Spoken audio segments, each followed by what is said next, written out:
ஓடி போனார்கள். மகா பெரிய சங்காரம் உண்டாயிற்று. மகா பெரிய சங்காரம் உண்டாயிற்று. இஸ்ரவேலிலே 30,000 காலாட்கள் விழுந்தார்கள். இஸ்ரவேலிலே 30,000 காலாட்கள் விழுந்தார்கள்.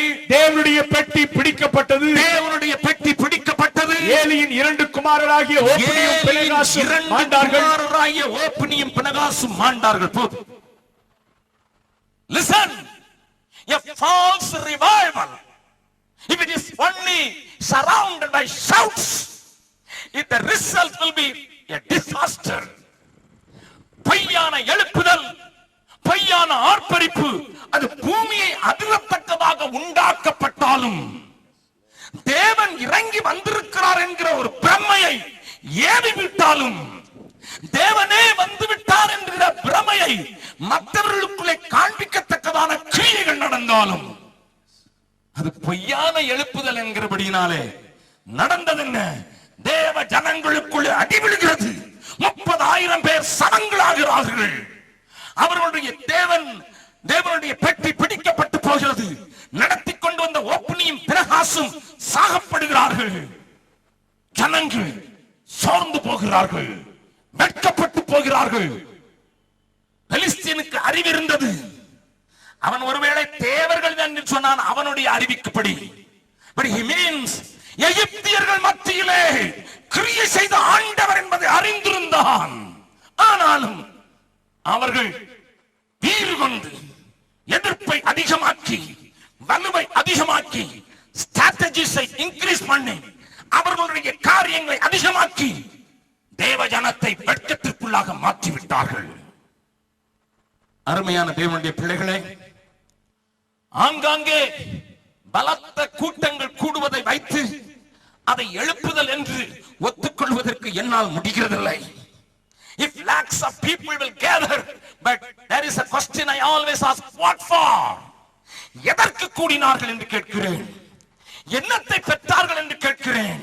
அதனுடைய விளைவு என்ன என்று கேட்கிறேன். அதற்கு நான் விடை காணும் போது அநேக நேரங்களிலே நீங்கள் நம்பினாலும் சரி, நம்பாவிட்டாலும் சரி, ஓ என்று அலறி அழுதிருக்கிறேன். அத்தனை கோடி ரூபாய்கள் செலவழிக்கப்படுகின்றன, அத்தனை லட்சங்கள் செலவழிக்கப்படுகின்றன. பெரும் திரள் கூட்டம் ஆர்கனைஸ் பண்ணப்பட்டு கூட்டப்படுகிறது. ஆனால் எதற்காக கூடினார்கள் என்று கேட்டால், தேவனை அறியவோ இல்லது ஏதாயிலும் பெற்றுக் கொள்ளலாம் என்கிற நோக்கத்தோடு, அல்லது தேவனுக்கென்று வீறு கொண்டு எழுதவோ, தேசத்தை சுதந்திரிக்க வேண்டும் என்று அவர்களுக்கு ஒரு துடிப்பை உண்டாக்குகிற எழுப்புதல் உண்டாகாத வரை அந்த எழுப்புதலை நான் என் வேதத்தின் அடிப்படையிலையும் சபையின் சரித்திரத்தின் அடிப்படையிலும் ஏற்றுக்கொள்ள ஆயத்தமாயில்லை. ஹல்லேலூயா. நீங்கள் ஆமதிப்பீர்கள் என்றால் கரங்களை தட்டி, ஆண்டவரே அது உண்டாகட்டும் என்று சொல்லுங்கள். A real revival must burst out and it must do something, an impact upon the nation. ஒரு தேசத்திலே தாக்கத்தை உண்டாக்கிவிடும், தேசத்தினுடைய நடையை மாற்றிவிடும், தேசத்தினுடைய சட்டங்களை பாதித்துவிடும், தேசத்தினுடைய காரியங்களை மாற்றிவிடும். ஐயா, மாற்றிவிடும். உகாண்டா என்கிற ஒரு நாடு இருந்தது, இருக்கிறது. உகாண்டா என்று சொல்லும் போதே நம்முடைய கண்களுக்கு முன்னதாக வருவதெல்லாம் இடி அமீன் என்று சொல்லப்படுகிற ஒரு பயங்கரமான ஒரு சர்வாதிகாரி. அவன் சில மாதங்களுக்கு முன்னதாக செத்த போது, இறந்த போது அந்த நாட்டிலே அவனை புதைக்க கூடாது என்று மக்கள் தீர்மானித்து அவனுடைய சவத்தையும் அங்கே கொண்டு வரவில்லை. ஆனால் ஒரு காலத்திலே பயங்கரமானவனாக இருந்தது மாத்திரமல்ல, ஆண்டவருடைய சபை, பலனற்று போயிருந்த சபை, ஆவியில் குளிர்ந்து போயிருந்த சபையையும் அவன் விடவில்லை. அடித்து நொறுக்கி 2 பேர் சேர்ந்து ஜெபிக்காதபடி செய்திருந்தான். 2 பேர் சேர்ந்து ஜெபிக்க முடியாது. ஆனால் ஒரு நாள் வந்தது, சர்வாதிகாரம் அகற்றப்பட்டது. தேவ மக்கள் தேவனை நோக்கி காடுகளிலே, மலைகளிலே தங்கள் மேல் இலைகளை வெட்டி போட்டுக் கொண்டு யாரும் பார்க்க கூடாது, சுற்றி பறக்கிற விமானமும் தங்களை கண்டுவிடக் கூடாது என்று தனியாக, சேர்ந்தல்ல தனியாக ஜெபித்து கண்ணீர் விட ஆரம்பித்தார்கள். ஐயோ ஆண்டவரே, எங்கள் தேசம் உம்மை அறிவதற்கு தடையாயிருக்கிறவர்களை உடை தெரிவீராக என்று தேவன் கிரியை செய்ய ஆரம்பித்தார். தேவன் கிரியை செய்ததின் பலனாக இன்றைக்கு நடக்கிற ஒரு காரியத்தை மாத்திரம் சொல்லுகிறேன். ரெவரண்ட் ஜாக்சன் என்று சொல்லப்படுகிற ஒரு 33 வயது நிரம்பின ஒரு போதகர் உகாண்டாவிலிருந்து பீகாருக்கு கடந்த வருடத்தில் எங்கள் மத்தியிலே வந்திருந்தார். அவர் எங்களுடைய வளாகத்திலே வந்து பிரேயரை குறித்து, ஜெபத்தை குறித்து மற்ற சில தலைவர்களோடு கூட பேசும்படியாக வந்திருந்தார். நான் அவரை பார்த்து கேட்டேன், ஐயா Jackson, what is your age என்று கேட்டேன். அவர் சொன்னார் 33 என்று. உங்களுடைய சபையில எத்தனை பேர் உறுப்பினர்கள் என்று சொன்னார். அவர் சொன்னார் only 23,000. 33 வயதுல 23,000 மக்களை கொண்டிருக்கிற ஒரு பெரிய சபையாக மாறிவிட்டீர்களே, எது எப்படி நடந்தது ஐயா? உகாண்டாவுக்காக நானும் முழங்காலில் நின்றிருக்கிறேன், எனக்கு சொல்லுங்கள் என்று சொன்ன போது அவர் சொன்னார், ஐயா நாங்கள் ஒன்று செய்தோம். எங்கள் போதகர்கள் என்று சொல்லுகிற 50 பேர் கூட இல்லாத அத்தனை போதகர்களையும் வரவழைத்தேன். என்னுடைய பிறந்த நாட்களுக்கு வரவழைத்தேன், கல்யாண நாளுக்கு வரவழைத்தேன், ஏதோ ஒரு விழா என்று வரவழைத்தேன். எப்படியாயிலும் அவர்களுக்குள்ள ஒரு ஒற்றுமை வந்துவிட வேண்டும் என்று வாங்கிட்டேன். அந்த ஒற்றுமை வந்த போது அவர்கள் சாப்பிடுவதற்கு வந்தார்கள், ஆனால் பேச மாட்டார்கள். ஒருவர் பார்த்தால் இந்த பக்கம் திரும்பிக் கொள்வார், அடுத்தவர் பார்த்தால் அடுத்த பக்கம் திரும்பிக் கொள்வார். எனக்கு அது விளங்கவில்லை. அவர் சின்ன பையன்தான், ஆனால் சொன்னார், என்னை அவர்கள் துச்சமாக மதித்தார்கள். நான் வாலிபன் என்று சொல்லி என்னை ஓரம் கட்டினார்கள். ஆனால் சாப்பாடு நல்ல கிடைக்கிறது என்று சொல்லி வருவார்கள். நல்ல சாப்பாடு கொடுத்து 1 முறை 2 முறை 5 முறை 5வது முறை சொன்னேன், உங்களை கூட்டுவதற்கெல்லாம் ஒரு நோக்கம் உண்டு என்று சொல்லி, எனக்காக ஜெபிக்க மாட்டீர்களா என்று சொல்லி என்னுடைய குறைகளை அவர்களுக்கு சொல்லி ஆவிக்குரிய ஆலோசனை தந்து என்னை பலப்படுத்துங்கள் என்று அவர்களுக்கு முன்னதாக முழங்கால் படி போட்ட போது கூடியிருந்த 50 பாஸ்டர்களிலே பாதி பேர் என் மேல துப்பினார்கள், பாதி பேர் கண்ணீர் வடித்தார்கள்.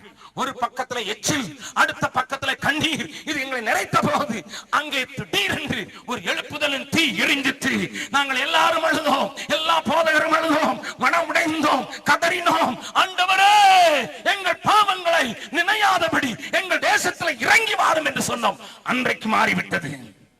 அவர் சொன்னார், நான் இருக்கிற பட்டணத்திலே 10 சபைகளுக்கு மேலாக 20,000 பேரை அதிகமாக கொண்டிருக்கிற சபைகள் என்று சொன்னார். கரங்களை தட்டி ஆண்டவரை மகிமைப்படுத்தலாமா? நான் அப்பொழுது கேட்டேன், 23,000 பேரை ஒன்றா வைத்து ஆராதிக்கிறீர்களா என்று சொன்னேன். ஆமா என்று சொன்னார். எவ்வளவு பெரிய கட்டடம் வைத்திருக்கிறீர்கள் என்று கேட்டேன். அவர் சொன்னார், கட்டடம் கட்டினா அடுத்த வாரம் கூட்டம் இன்க்ரீஸ் ஆயிருது, அதனால தட்டி வச்சிருக்கிறோம், அப்படியே அழைக்கிக்கொண்டே விலக்கிக்கொண்டே பெரிதாக்கி கொண்டே போகிறோம் என்று சொன்னார். கடந்த வாரத்திற்கு முந்தின வாரம் அவரை மறுபடியும் போய் சந்தித்து விட்டு வந்த என்னுடைய நண்பர் ஒருவரை சந்தித்தேன். ஜாக்சனை பார்த்தீர்களா என்று கேட்டேன். அவர் சொன்னார், இப்ப அவர் சர்ச்சில் 27,000 பேர் வந்திருக்கிறார்கள் என்று சொன்னார். கரங்களை ஆண்டவரை மகிமைப்படுத்தலாமா? ஐயா, அதோடு நிற்கவில்லை, ஏதோ கூட்டம் கூட்டி விட்டார் என்று சொல்லவில்லை.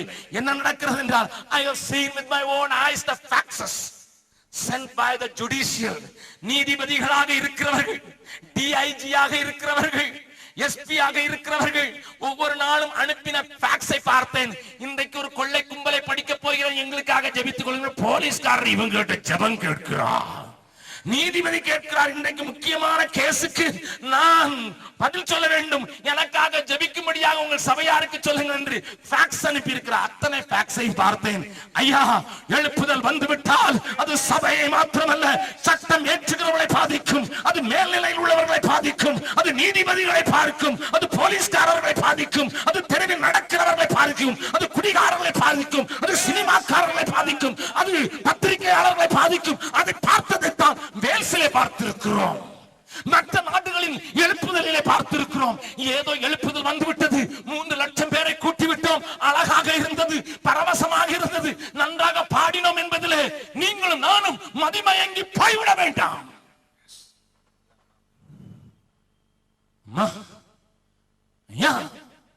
பல ஆண்டுகளுக்கு முன்னதாக வேல்ஸ் நாட்டுக்கு போயிருந்தேன். வேல்ஸிலே பிரசங்கம் பண்ணும் போது எனக்கு ரொம்ப ஆசை. ஏனென்றால் எவான்ஸ் ராபர்ட் நடத்தின கூட்டங்களிலே பங்கு பெற்றவர்கள் அங்கே இருந்தார்கள். எனக்கு ரொம்ப சந்தோஷம், இவர்கள் மத்தியிலே செய்து கொடுக்கும்படியாக தேவன் எனக்கும் தருணம் கொடுத்து விட்டார் என்று. கூட்டம் முடிந்தவுடன் அங்கே இருக்கிற வயதான இடத்துல போய் கையை கொடுத்து, I am so happy and privileged to meet such a people, those who tasted the revival என்று சொல்லி அவர்களிடத்தில் நான் கை கொடுத்தேன். ஆனால் அவர்களிடத்தில் நான் கண்டதெல்லாம், அவர்கள் பேசினதெல்லாம் 80 வருஷத்துக்கு 85 வருடத்துக்கு முன்னதாக எழுப்புதலை குறித்து பெருமை பாராட்டி கொண்டிருந்தார்களே தவிர இப்பொழுது ஒரு அக்கனியும் அங்கே இல்லை. அந்த நிலையை பார்த்தேன். எங்கோ நடந்த எழுப்புதலை குறித்து இவர்கள் இத்தனை பெருமை பாராட்டி கொண்டிருக்கிறார்கள் என்று சொல்லி என்னுடைய உள்ளத்துல பெரிய ஒரு அசைவு உண்டாயிற்று, ஆதங்கம் உண்டாயிற்று. என்ன ஆண்டவரே, இவர்களை சந்திக்க வேண்டும் என்று துடித்து வந்து பார்த்தேன், ஆனால் இவர்களுக்குள்ளே ஒரு நெருப்பையும் காணாமே என்று சொல்லி நான் ஆண்டவரை நோக்கி பார்த்தேன். ஆண்டவர் சில காரியங்களை எனக்கு காண்பித்தார், அன்றைக்கும் இன்றைக்கும். சொல்லுகிறேன், கவனிங்கள், நன்றாய் கவனியுங்கள். அதற்கு முன்னதாக ஒரு பகுதியை வேதத்திலிருந்து காட்டிவிட்டு இதற்கு காரணமாகிய 3 காரியங்களை வேகமாக இன்றைக்கு பேசும்படியாக வாஞ்சிக்கிறேன். ஆண்டவர் ஆபிரகாமை அழைத்தார். ஆபிரகாமை அழைத்து நான் உன்னை பெரிய ஜாதியாக்குவேன் என்கிற பெரிய வாக்குத்தத்தத்தை கொடுத்தார். உன் நிமித்தம் பூமி ஆசீர்வதிக்கப்படும் என்று சொன்னார்.